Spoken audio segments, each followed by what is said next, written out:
Hello, Happy New Year, and welcome to Beyond the Noise, the podcast series from PRWeek. I'm John Harrington, the editor of PRWeek UK, and in the first episode of 2026, we're looking at what might be in store for the comms industry in the next 12 months. Joining me are two industry soothsayers. Sarah Scholefield is Group CEO at Accordience, the owner of PR agencies Grayling, Red Consultancy, Citygate and Circle. Hi Sarah, how are you? Very well. Happy New Year to you, John. Thank you for having me. Pleasure. Thank you for coming along. And we also have Greg Jones, European CEO at Smarts. Hi Greg, how are you today? I'm John. I'm good, thank you. And thanks for having me, and Happy New Year to all.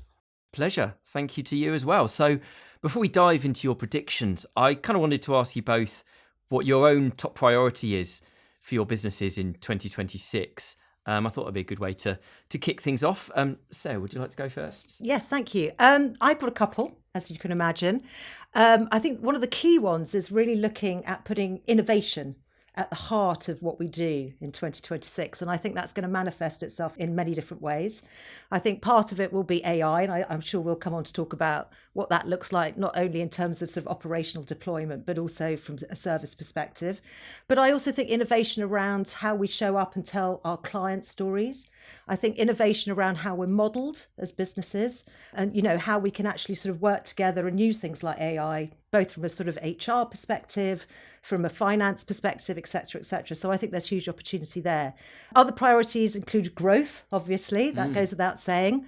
But also, I think it's really important to keep focusing on what really matters in a transforming industry, in a transforming place, and make sure that we are really doubling down on areas that I think clients really want to buy. And I think a lot of that will be moving services up the value chain and making sure that things like corporate affairs, strategic communications are really at the heart of everything that we're trying to do. Great. Good stuff. And Greg, what are your top priorities?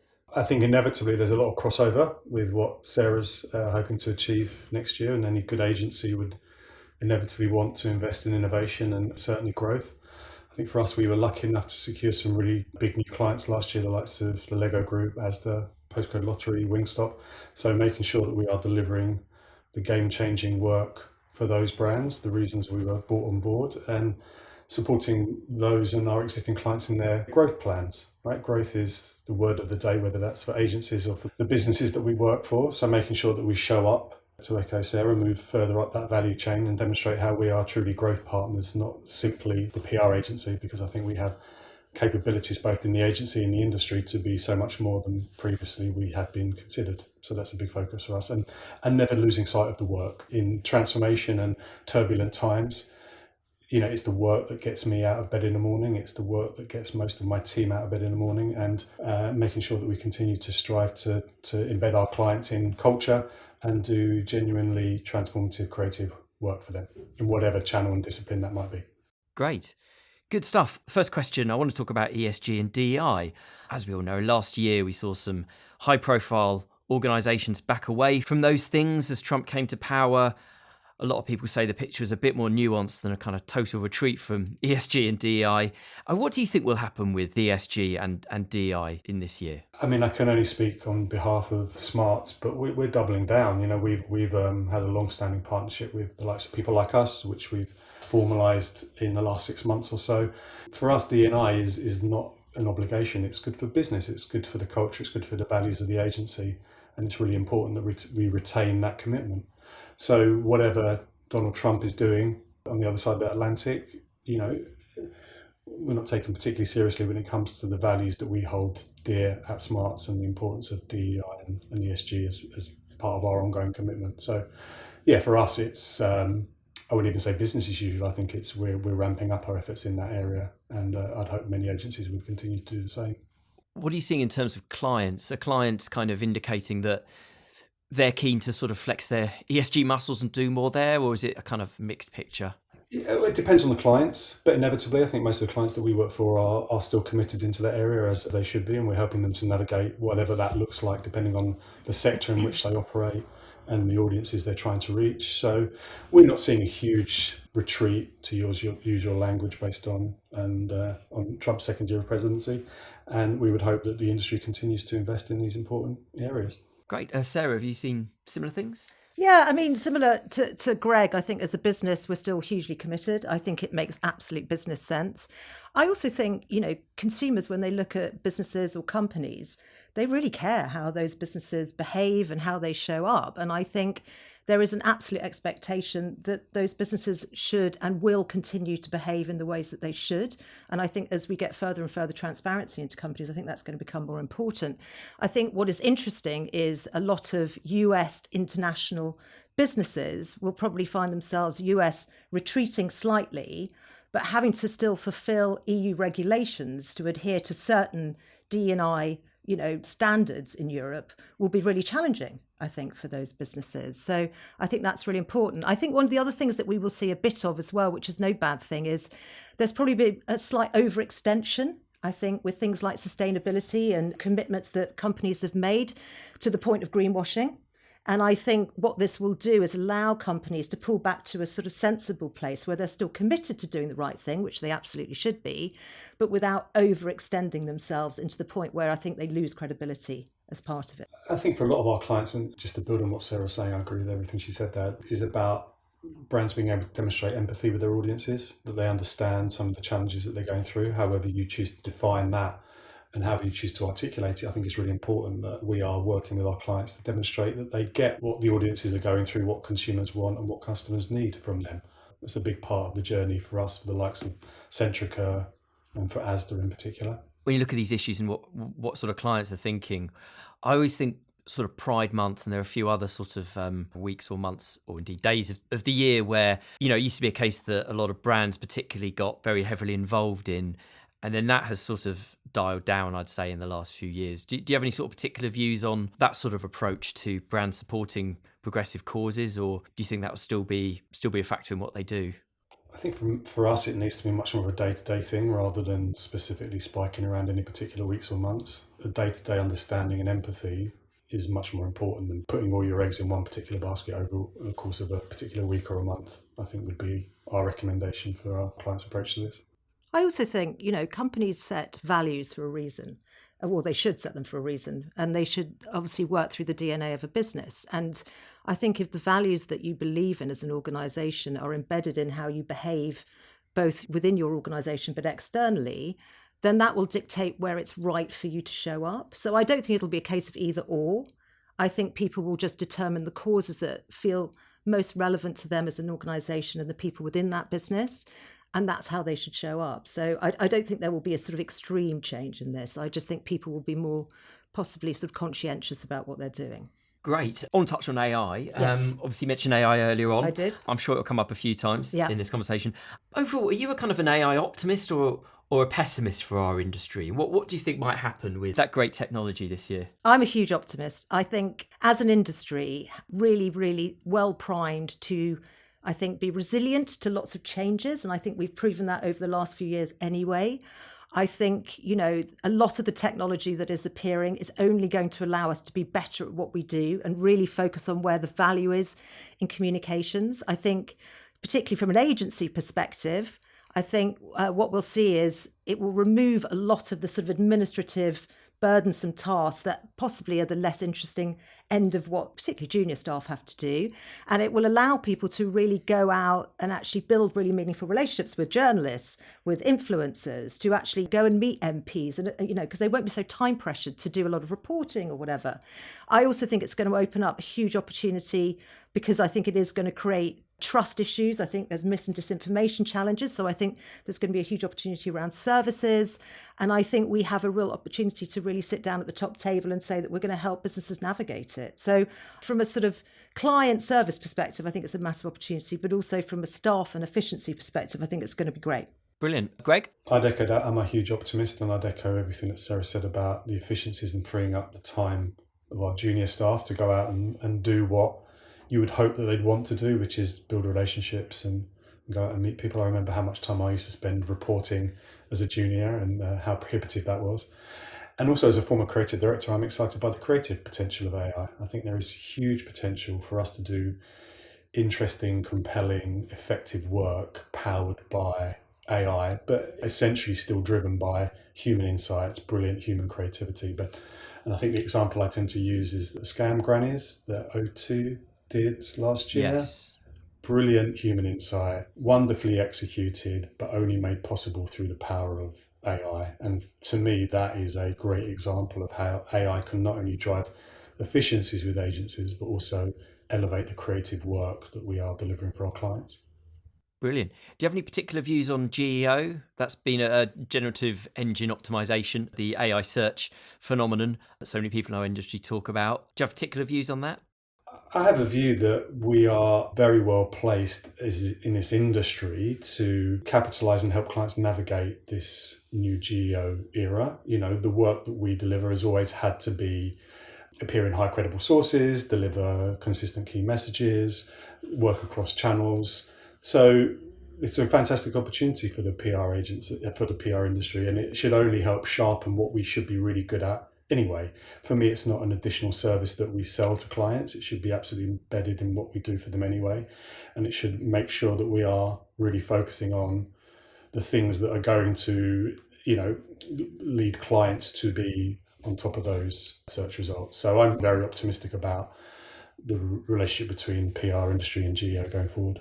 Great. Do you feel I do, and we are about to launch a proprietary service, which I will tell you more about in due course. But I do think it's a massive opportunity. I think we now know that people are going specifically to LLMs to look for information. So how people show up on those platforms is absolutely critical in terms of how we communicate on their behalf. And I think there's a real opportunity for us, actually, not least in terms of managing that content, but as Greg has already said, about making sure that we are going and understanding where those trusted outlets are or those trusted sources, and making sure that therefore our PR strategies for our clients are absolutely spot on, as opposed to a sort of spray across tier one media or however we used to categorize these things. I think it will be now absolutely your audience are going here to find this. And I think we can be much more targeted and therefore much more valuable. Brilliant.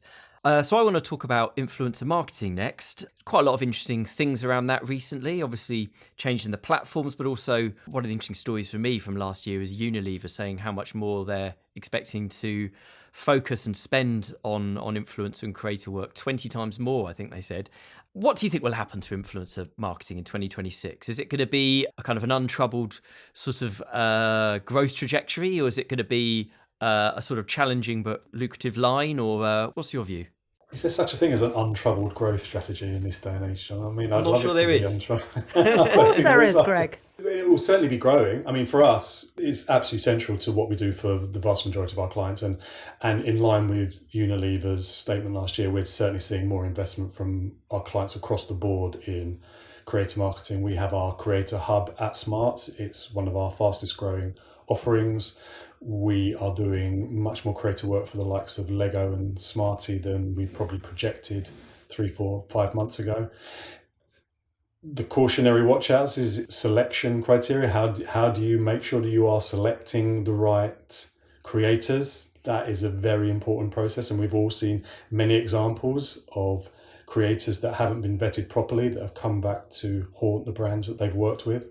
How you work with creators, I think, is increasingly important. We see them as collaborators rather than channels, and it requires brands to maybe loosen up a little bit on the control of that relationship in order to get the best work out of them. And also, how do you evaluate and how do you make sure that you demonstrate the impact that the creators that you're working with are having on not only the comms objectives, but the broader business objectives of the clients that we work for. So absolutely yes to growth, absolutely important part of our offering, but you have to make sure that you have the checks and balances in place to find the right creators, to work with them effectively and to demonstrate that effectiveness back to the clients you work for. I agree with that. I think there's a huge point around return on investment and measurement here. I think, there's going to be less sort of volume spraying of using influencers / creators. I think it's going to be people who have truly authentic voices and can genuinely sort of move cultural dials for people. But I also think there's a huge compelling factor for clients, because they're all looking at where they're spending their money, about understanding the return on that investment. So you can probably track more clearly and in a more binary way things like sales, conversions, et cetera, by working with good influencers than you can through traditional PR, as it were. And I think as people do look at those budgets, I think that's going to be really important, and it will add credence to what they do. Yeah, interesting. And moving on to clients, really, and what you're sort of noticing, the kind of signs you're getting from them, particularly around budgets.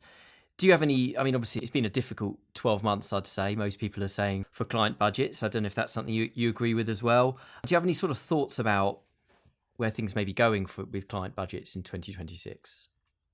I feel optimistic with a caveat that I think there is a huge opportunity for the PR industry and the agencies within that to secure more budget, to steal more budget effectively, whether it's through GEO and AI, whether it's through more involvement in brand strategy, whatever that might look like.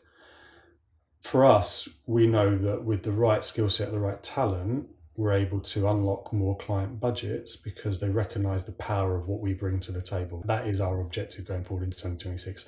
We've just hired our group head of strategy, a guy called Ben from Mullen Lowe, right? So he's come from an advertising agency into Smarts as ostensibly a PR agency because he understands the power and the value that PR can play within our clients. I think we have to learn to speak the language of the CMOs a bit more. We have to demonstrate our effectiveness a bit harder, but we have all of the talent and the skill set within my agency and the industry to really step up more and unlock more budgets and not be satisfied just with what we're given, but go out and hustle for more. Great. That's an optimistic take. Thank you for that. Are you optimistic as well on this point?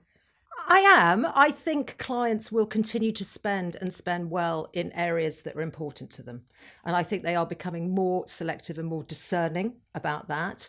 I think a lot of them understand that there is a huge amount of risk, both geopolitically, I think economically, reputationally. And I think as a consequence, they are going to spend a lot of money in key areas around strategic communications, corporate affairs, public affairs, crisis. I think employee communications, there will still be a considerable amount of spend on. And so I think it's about businesses like ours being able to pivot and make sure that we have services that are absolutely well set up to deliver to those clients. So I do think they will continue to spend, but I don't think they'll be spending blindly. I think they'll be spending carefully. I think they'll want to see strong measurement and return on investment. I think quality, both of people and of impact, is going to be absolutely fundamental to that.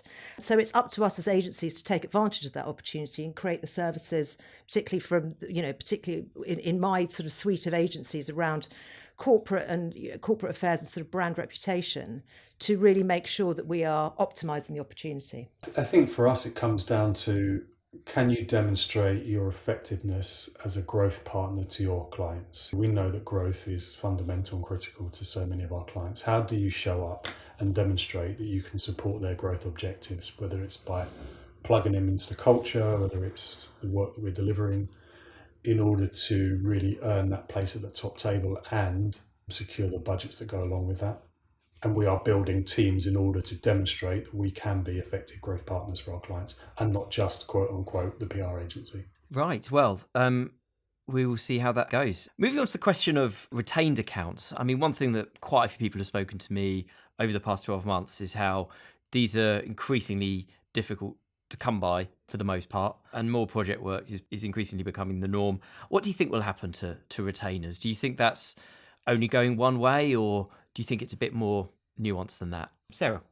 I think it's a bit more nuanced than that. I don't think it's a binary decision. I think the way that communications has evolved somewhat is a lot of what we do now is around either campaigns, which tend to be more discreet, or they might be around sort of key milestones for a business.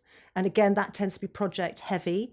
I also think, and I've touched on this already, and I think it's an enduring problem that we're now tackling very well, is the challenge you have with a retainer is the measurement point, really, is how do you justify, explain and rationalise spending, I don't know, £15,000 a month, whatever it may be, for something that really is not a straight line. And I think as an agency, you can really demonstrate value when you have a very clearly defined project to work on.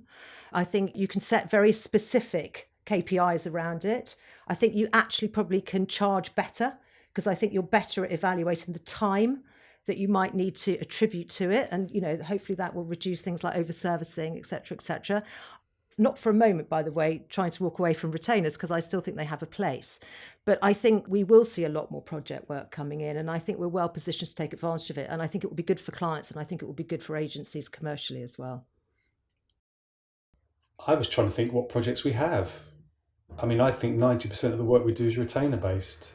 For the likes of Centrica and Asda and Lego and Smarty Mobile, we have very few projects, and maybe we're an anomaly within the industry.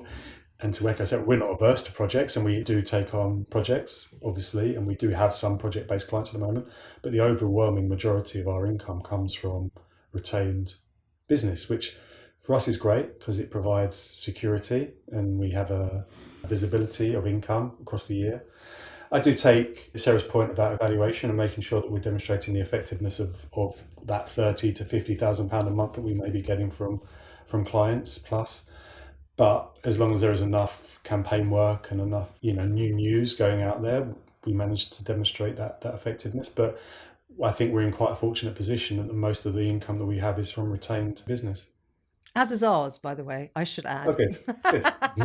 But I should hope so. Yes, it is. Don't worry. Without talking myself out of these things, I think clients, as they become more discerning with how they spend their money, they will be probably more risk averse and more inclined to look at projects. I also think there are discrete things like crises, that will just lend themselves to project. I'll look a bit more generally about the agency model. I mean, there's been a lot of change in the last year.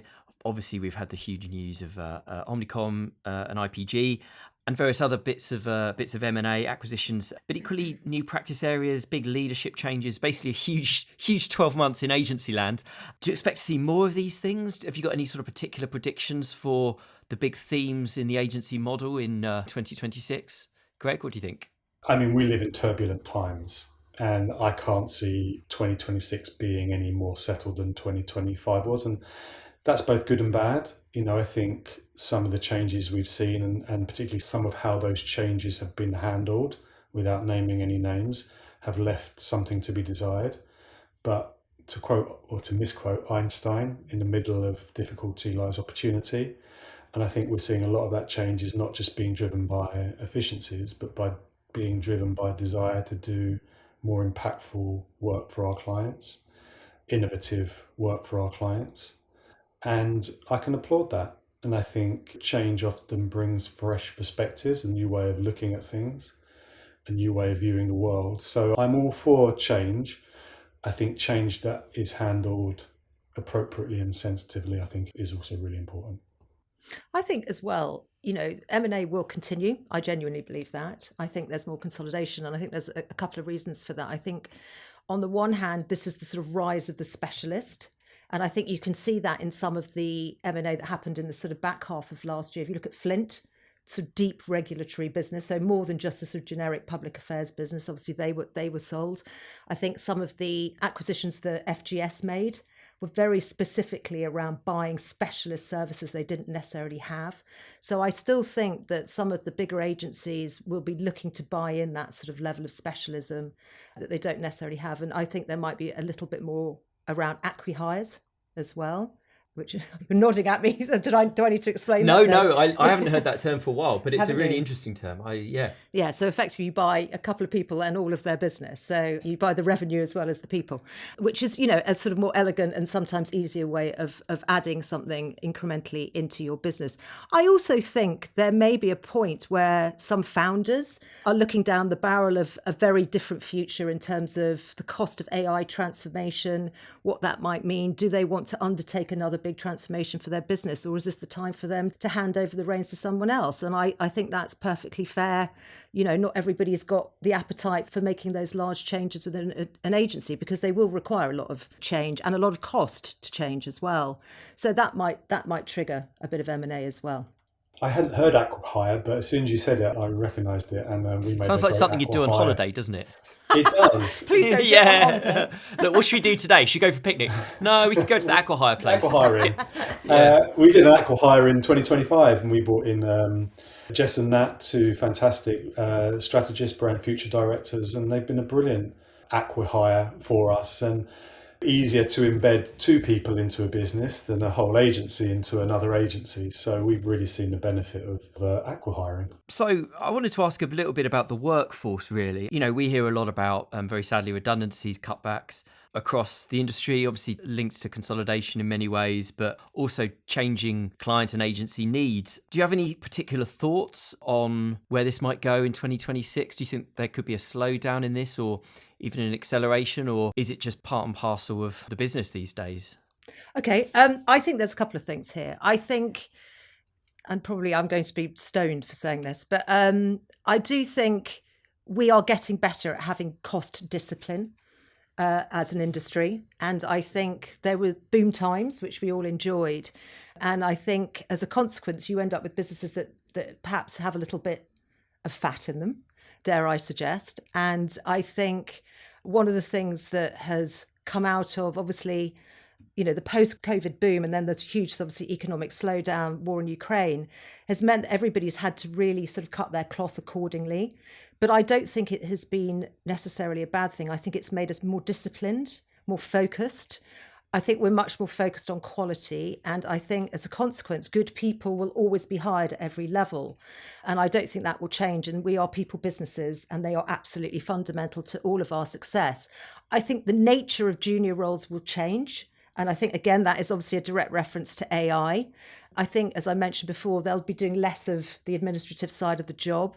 But I also think there will be a move potentially into hiring sort of sector or subject matter experts. So, for example, knowing that we have to have human oversight over AI content, instead of having a sort of account exec or senior account exec who's going to come in and, write the press release for X client, Y client, it might be that they're a financial services expert or, a consumer brands expert or whatever it may be. And I think they will therefore be incredibly useful because they will become the fact checkers. So I think those jobs will always be essential. I just think the nature of what they do might evolve somewhat. Yeah, and I think our client teams evolve depending on the client needs. We have to adapt and evolve to the changing demands and requirements of our clients, and that might mean making decisions in one area and different decisions in another area. But I think fundamentally, regardless of the impact of AI, and we know that is going to come in 2026 and beyond, this is a human first business. This is about relationships, and it's about talented people at all levels, and we will continue to invest in that. But to echo Sarah's point, their roles might change, and that's no bad thing. To free people up from some of the more the drudgery, frankly, of reporting, etc., and to focus more on the things that are exciting and innovative and interesting and help people develop their careers. So I do remain broadly positive about the nature of the workforce, whilst recognising it will inevitably change, but not necessarily always for the worst. Okie doke. I wonder if you got any other thoughts on changing sort of client needs from agencies this year. Have you noticed any big themes in terms of what clients want from agencies that have changed in recent times and how that might develop? It's cliche, but partnership. I think acting as partners with our clients in the broadest sense of the word, which isn't necessarily as easy as it may sound because it requires difficult conversations. It requires a bit of intellectual and creative wrestling. It requires the ability to say no when we believe it's right to say no. So in broad brush terms, I know many of our clients are looking for partnerships out of their agency partners. And also to contribute to the broader conversations about how businesses grow and how businesses retain and attract customers. We have a role to play around those all agency tables that is beyond merely delivering output. It's strategic counsel. It's, a contribution to the bigger conversations that go beyond just the comms objectives. For me, that's what I'm getting from our clients. They want to see more from us, which is exciting. It's a great opportunity, and it's one that we really want to step into. But we can only do that if we have the right talent in place, the right expertise, to Sarah's point, and to be able to speak and understand the language that sometimes as an industry we haven't always done. I think it's going to force us to grow up as an industry, which I think is no bad thing. And Sarah talked about cost discipline. I think it's discipline across lots of areas. And I think the best agency is the one that will rise to the top and will be able to adapt to the growing demands of the clients. And for me, I'm really excited about that. I agree with that point around partnership. I also just think they want quality relationships. They want understanding and expertise. And I think they want a broader world view. They're all facing their own challenges internally. And I think one of the difficulties must be for running an organisation is it becomes very insular. You know, you're very focused on what your job is and what you're doing for your shareholders, stakeholders, employees, whoever it might be. And sometimes I think they look to their communications partners to give them that sort of broader world view, which is well informed, as it should be. And it might be around regulation, or it might be around employee engagement, or whatever it is that they need help with. But I think the relationships and the quality of those relationships is going to be absolutely fundamental about how we can support them to be successful moving forwards. Great. So, any other predictions for comms in 2026 that we haven't covered so far? Greg, what do you think? I would like to think it's going to be a lot of fun. You know, I think we've had a few tough years, and inevitably we will continue to face some tough times and some difficult decisions as individual agencies in the collective industry. But this should be a fun thing to do, right? I got into PR because I loved writing and I love creativity. And for me, it's still the most fun, the most agile, the most creative of all the disciplines. And if we can't have some fun and we can't enjoy what we do and we can't do work that provokes an emotion, that taps into culture, that gets people sharing or smiling or thinking, then why are we here? So I'm choosing to be optimistic and saying that despite inevitable challenges, it should be a fun industry and a fun year ahead. And I am committed to try making it as fun as possible for the team and the clients that we have. However we define fun, enjoyable, right? Rewarding and meaningful. Sounds good. Sarah? I think this is the year of who dares wins. I think we all know there's a lot of change. We all know that, AI has arrived at a time when we're already going through change. And I think the agencies that really grip the future, innovation, taking some risks, being brave, being bold, are going to be the ones that really thrive. And not without challenge, because there's always challenge.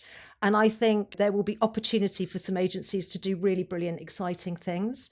And I think those that are slower to grip that opportunity and perhaps don't take the risks, I think could languish, if I'm honest. So I'm really excited. I think it's going to be tough. But it's always tough. And I think we are in an industry of wartime generals, which is, I think, an advantage for us. I think we're used to dealing with adversity. I think we're adaptable. And I think it's a real, to use another cliche, it's a real sort of seize the day moment. Hear, hear, hear. Thank you. So final question, and you've sort of both kind of given us a bit of a hint about where you're going with this, but on a scale of 1 to 5, how optimistic are you about PR in 2026? 6. Greg? 6. Love it. No, listen, I don't want to come across as naive, right?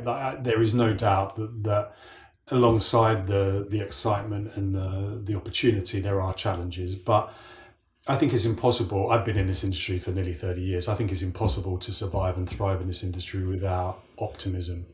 And there is no reason why I'm not carrying that forward into 2026. So let's say 4.5 out of 5. But I'm high on that scale. I'm excited about the opportunity. I'm excited about what we can do as an agency, but also what the industry collectively can do.